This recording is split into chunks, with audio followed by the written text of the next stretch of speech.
Mr. President. The senator from Louisiana. Mr. President, I ask unanimous consent that the following interns from my office be granted floor privileges until July 16th, 2025. Mr. Charles Romer, Ms. Melissa Blumquist, Ms. Caroline Garrett, Mackenzie Connaughton, Lindsay Moore, Madeline Champagne, and Mary Quasser. Without objection. Thank you, Mr. President. Also with me today is Mr. Will McCarthy, one of my colleagues from my Senate office. Today, Mr. President, as you know, we're going to start talking about, put up the first one. We're going to start talking about the rescission package. And I want to talk about that for a few minutes. As you know, Mr. President, under our Constitution, Congress passes a budget.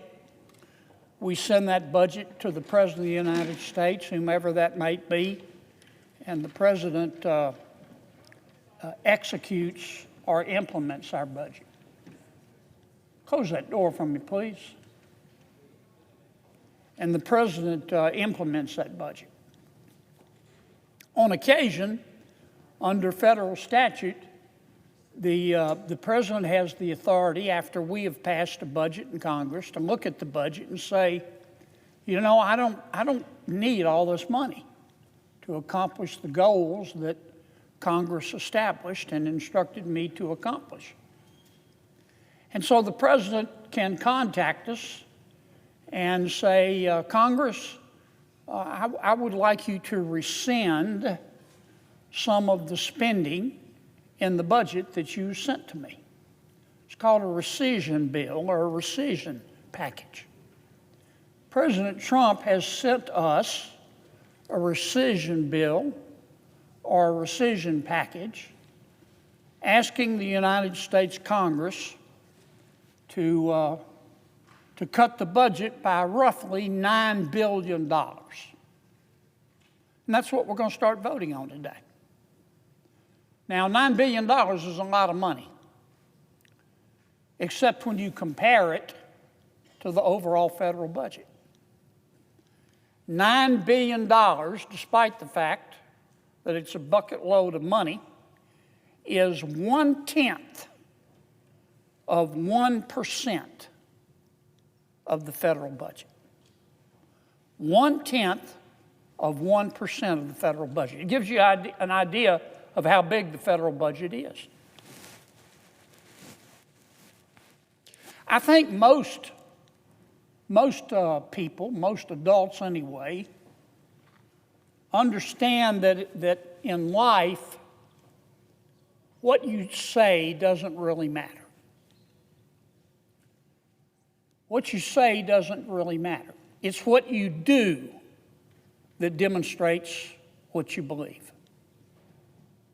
And that's certainly true in politics. And that's certainly true in Washington, D.C. Ignore what anybody in Washington, D.C. says. Ignore it. If you want to understand their behavior, look at their behavior. What in Washington, D.C., as in life, what you do is what you believe, not what you say. What you do is what you believe, and everything else is just cottage cheese. Now, President Trump, whether you voted for him or not, whether you like him or not, ran on a platform of reducing the size of government. And the people elected him. And since day one, the President has been very hard, if you've paid attention to the news, he's been working very hard to reduce government spending. And he's reduced a lot. He started out with the DOGE program with Mr. Elon Musk. Mr. Musk, of course, has left. But the quest to reduce government spending, wasteful government spending, which I call spending porn continues.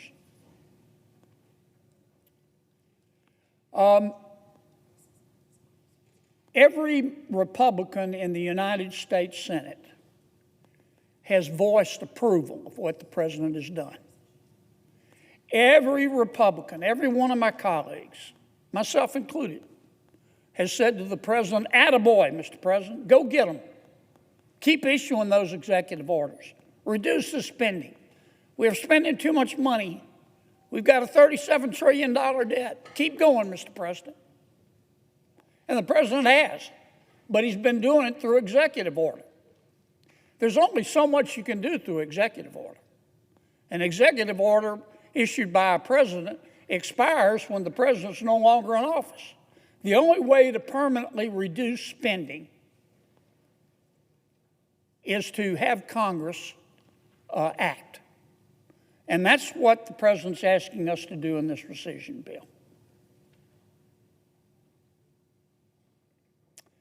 What you do is what you believe, and everything else is just cottage cheese. The rescission package that the president has sent over is we're going to start considering it today. And after listening, in some cases for years, but certainly for the last 100+ days since President Trump's been in office, after listening to my Republican colleagues talk about the importance of reducing spending, it's gut check time. It is gut check time. Because what you do is what you believe, not what you say. And now my colleagues and I have an opportunity to really support the president. Now, I don't know if this bill is going to pass. I do not know if it's going to pass. I mean, I've heard a lot of wailing and gnashing of teeth and whining, and civilization's going to melt if we cut 0.1% of the budget, and that's coming from some of my Democratic colleagues. They're entitled to their point of view. But I want to put this in context. After all of us on my side of the aisle telling the world that we need to reduce spending, if we vote against this rescission package and refuse to reduce spending by 0.1% of the budget, we ought to hide our heads in a bag. We ought to hide our heads in a bag. Now, what kind of spending is the president asking us to reduce, to eliminate? That's important, because not all government spending is wasteful, but a lot of it is. That's why I call it spending porn. I'm going to read you some of the appropriations that the president is asking us to eliminate from the current budget. And you be the judge. Let the American people decide. The president is asking us to eliminate $5.1 million of taxpayer money in the American budget and the federal budget that is there to, quote, strengthen the resilience of queer global movements. The president is asking us to rescind $6 million for media organizations and civic life for Palestinians. The president, in light of our $37 trillion budget deficit, is asking us to reduce a program in the amount of $3.9 million for lesbian, gay, bisexual, transgender, queer, and intersex population in the Western Balkans. The president is suggesting that we eliminate a program, $1 million for voter ID programs in Haiti. This is your money, folks. The president is asking us to reduce the budget by $3 million, which is appropriated for, quote, sexual reproductive health in Venezuela. $3 million for circumcision, vasectomies, and condoms in Zambia. I didn't make this stuff up. It's in the budget. $3 million for Sesame Street in Iraq, $833,000 for transgender people, sex workers, and their clients in Nepal, $882,000 for social media mentorship in Serbia and Belarus, $3.6 million for pastry cooking classes, cyber cafes, and dance focus groups for male prostitutes in Haiti. How many Americans, Mr. President, do you think we should be spending their money to fund male prostitutes in Haiti? But there it is in our budget, bigger than Dallas, and the president is saying, cut it out. $6.2 million for Venezuelan migrants in Colombia, $500,000 to buy Rwanda electric buses. I love Rwanda. If they want electric buses, they've got a budget. $300,000 for a pride parade in Lesotho. $300,000 for lesbian, gay, bisexual, transgender, queer, intersex advocacy in Uganda. $500,000 for biodiversity in Peru. I could keep going. I could go the rest of the day and the night. Now, I know what you're thinking. How in God's name, on God's green earth, did this spending porn get in the federal government's budget? Why would Congress put it there? Well, I'm going to tell you why. We didn't. When we pass a budget, we pass budgets based on programs or agendas or line items. We don't put in there that we'd like to spend $5.1 million strengthening the resilience of queer global movements. We appropriate money by agency or line item. For example, we might appropriate money for the Economic Support Fund. Or if you look at our budget, you'll see money appropriated for the United States Institute of Peace. And if you look at our budget, you'll see money that Congress has appropriated for migration and refugee assistance. And then this money goes to the bureaucracy. And the bureaucracy takes the money that we have appropriated, for example, to the Economic Support Fund, and they decide to give it to their friends, usually non-governmental organizations, to fund these nonsensical items that I just spent a few minutes reading. Congress didn't vote to spend $3 million on sexual reproductive health in Venezuela. We voted for a program that the bureaucrats took and spent on sexual health, reproductive health in Venezuela. That's not an excuse, but I get that question all the time. Why did Congress vote to do this? We didn't. The bureaucracy did. It's a giant rogue beast. But the point is, Trump caught it, and his people caught it, and the president is saying, get rid of it. We would be better off. All these programs of spending porn, we'd be better off taking this money and spending it on tax, on scratch tickets and blackjack. We'd be better off taking all of this money that I just talked about and spending it on scratch tickets and blackjack. At least taxpayers might have a chance of getting a return. That's how out of control this is. But if you listen to some of my colleagues, oh my God, if we cut $9 billion civilization, if we cut this spending porn, civilization's going to melt. Now, there's one other thing in our budget that the president's asking us to cut. He's asking us to cut a little over $1 billion for what I will call public broadcasting. When I say public broadcasting, I'm talking about the corporation for public broadcasting. I'm talking about the Public Broadcasting Service, or PBS. I'm talking about National Public Radio, NPR as we call it. We spend anywhere from $500 to $600 million a year on public broadcasting. Why do we do that? Well, we started doing it years ago, at least 50 years ago, a time when there were only 3 television stations and a few radio stations and newspapers. And a lot of folks in rural areas, they didn't get the television stations. They didn't get any news at all. They might live far enough away from a major city so they didn't even have a daily newspaper.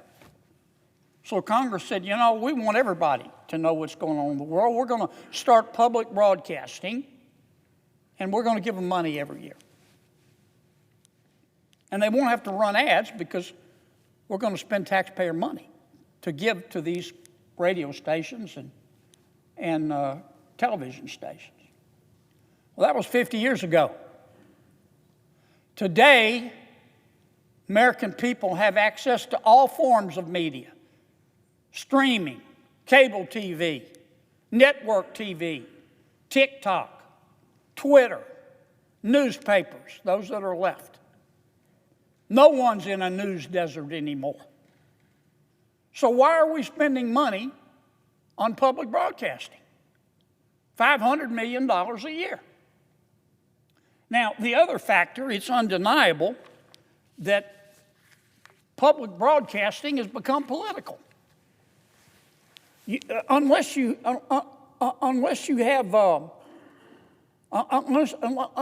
been a huge disappointment to your parents, you understand, if you listen to public broadcasting, that it's representing today one political point of view. The president of public broadcasting, no one would mistake her for Walter Cronkite, I can assure you. Her name is Catherine Mayer. This is her position. She's supposed to be delivering the news objectively, but this is what she has said. Trump is a deranged, racist sociopath. The president and CEO of NPR thinks that America is, quote, addicted to white supremacy. She has denounced the use of words boy and girl. She says that's, quote, erasing language for non-binary people.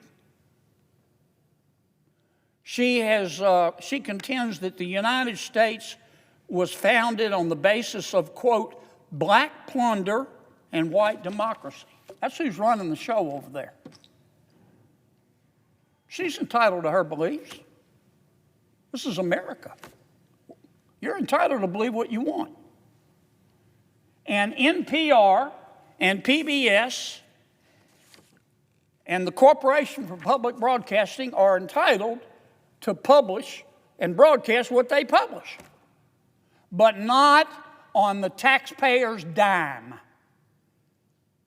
When we owe $37 trillion, and we really owe that money, we have no business spending $500 million a year giving it to any form of media. We don't fund CNN. We don't fund Fox News. We don't fund newspapers. Why are we funding PBS and NPR and the Corporation for Public Broadcasting? And all the president is saying, I don't want you to do that anymore, Congress. I don't want you to fund any media, any form of media. PBS, for example, has a right to publish what they want, but Congress shouldn't give them taxpayer money to do it. Let them go raise money in the private sector, and the president's right. The president is absolutely right. And that's all this rescission bill is going to do, Mr. President. It's going to bring a little bit of sanity back to our appropriations process. I'm going to end on this note, Mr. President. I'm going to end as I began. What you do is what you believe, and everything else is just cottage cheese. I've been here 10 years. Every one of those 10 years, but especially in the last 100 days, since President Trump was reelected and started talking about reducing spending, I've listened to all of my Republican colleagues encourage the president and say, that's great, we've got to reduce spending, we've got to reduce spending. Well, here's your chance. Here's your chance. It's gut check time. You either believe in reducing spending or you don't. You either support spending porn or you don't. We're going to find out who does and who doesn't here in about 3 or 4 hours. Mr. President, I yield the floor.